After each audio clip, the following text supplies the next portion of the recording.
Download the Malwarebytes support tool.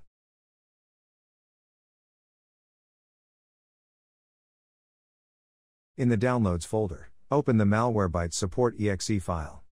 In the User Account Control pop-up window, click Yes to continue the installation.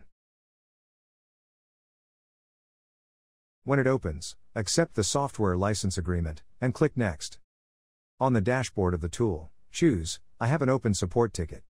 Search for your existing Malwarebytes support ticket. Enter the email address of the requester, and the ticket number. Double-click a ticket to begin the process. The next screen shows the progress towards collecting and uploading logs from this device to the selected ticket. When the success message displays, the process is complete. The logs have been uploaded to the support ticket, and the entered email address will receive an automatic ticket update. You may close the support tool.